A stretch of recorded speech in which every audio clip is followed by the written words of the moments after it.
외교관은 몇 개 국어를 해야 되죠? 외교관이 구체적으로 무슨 일을 하죠? 외모고시가 없어졌다는데 외교관은 어떻게 하면 되는 건가요? 여러분, 외교관에 대해 궁금한 것이 많으시죠?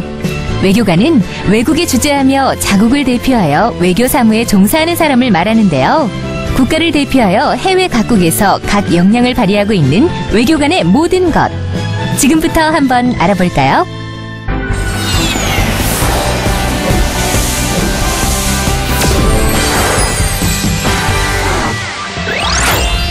(21세기) 글로벌 시대, 세계가 하나의 지구촌 마을이라고 불릴 만큼 정치, 경제, 문화 등 지구촌 안에서 각 국가 간 교류와 외교의 역할이 중요해지고 있는데요.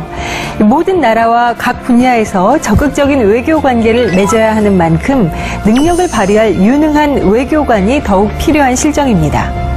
정치, 경제, 군사, 과학, 문화 등 전 분야에 걸쳐 자국의 이익을 지키기 위해 상대국과 협의를 이끌어내는 이들. 국가대표 멀티플레이어, 외교관의 세계로 함께 떠나보시죠. 프랑스의 수도 파리. 이곳엔 1950년대 말 세워진 한국 대사관이 있습니다.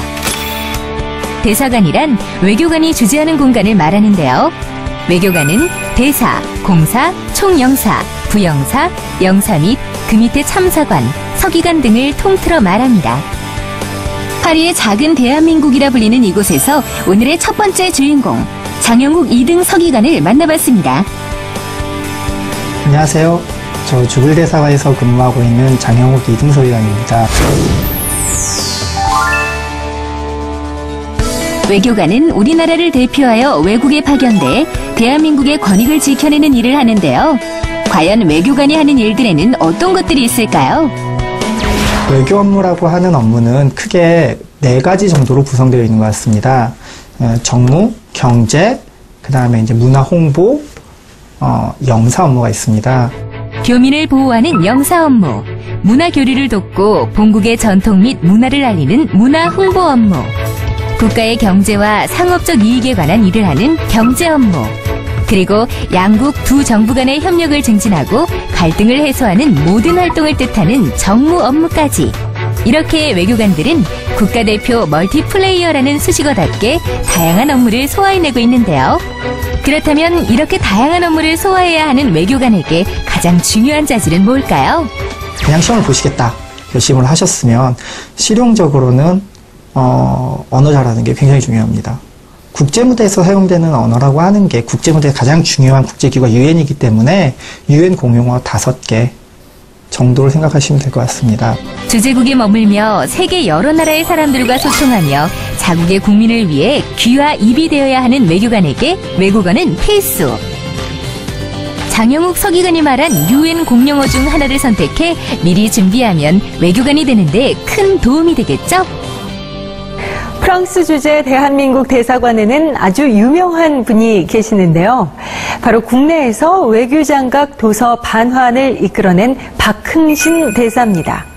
외교장각은 1866년 병인양요 때 프랑스가 약탈해간 것으로 박흥신 대사를 비롯한 외교사절의 노력으로 145년 만에 고국으로 환수됐는데요. 이처럼 우리나라 국민 모두를 가슴 뭉클하게 했던 그 값진 결과를 만들어낸 주인공입니다. 지금부터 만나볼까요? 외교장각 도서 반환의 성공은 외교관의 역할이 얼마나 중요한지 다시 한번 깨닫게 해주는데요. 외교장각의 도서 반환을 위해 박흥식 대사가 보여준 협상의 기술은 많은 외교관들에게 본보기가 되고 있습니다. 박흥신 대사는 외교사절 중 최고 직급인 대사로 대사관의 운영을 책임지고 있는데요. 그렇기 때문에 대사관에 찾아온 손님을 맞이하거나 수시로 주재국 또는 다른 나라 대사관에서 마련한 다양한 종류의 행사에 참석하는 것이 일상입니다. 하지만 외교관의 일들이 이렇게 화려하고 즐거운 것만 있는 건 아니라고 합니다. 겉으로 보기에는 매우 화려하고 재미있을 것으로 이제 생각이 되는데 사실 모르는 사람들과 불특정 다수들하고 이렇게 어울려서 대화를 나누고 한다는 게 그렇게 뭐 쉬운 일도 아니고 재밌는 일만도 아닙니다. 그리고 이제 파리처럼 이게 살기 좋은데만 이렇게 외교관들이 파견되어 있는 게 아니고 내전이나 이게 전쟁이 있는 곳 또는 풍토병이라든지 아주 생활 여건이 어려운 곳에도 외교관들이 파견 나가서 이제 일을 하고 있기 때문에 외교관은 비록 겉모습은 화려해 보이지만 사명감과 도전 정신으로 국가를 대표해 일해야 하고 또 자신이 가고 싶은 국가를 모두 선택해서 갈 수 있는 것이 아니기 때문에 그만큼 어렵고 힘든 일도 뒤따른다고 합니다. 그럼에도 불구하고 외교관이 매력적인 직업이라 말할 수 있는 건 박흥신 대사가 오래전 빼앗긴 우리의 문화재를 되찾은 것처럼 역사의 순간을 직접 만들어갈 수 있기 때문이 아닐까요?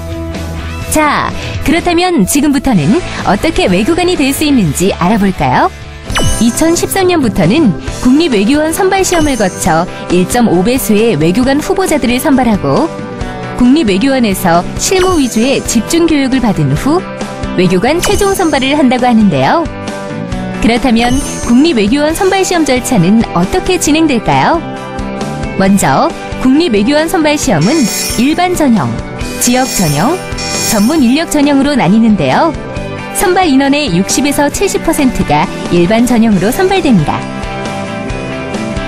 외교관은 한국을 대표하여 본국의 역사를 각국에 이해시키고 알려야 하는 만큼 한국사에 대한 지식이 필요한데요. 그래서 선발 전형에도 한국사에 대한 시험이 들어 있습니다.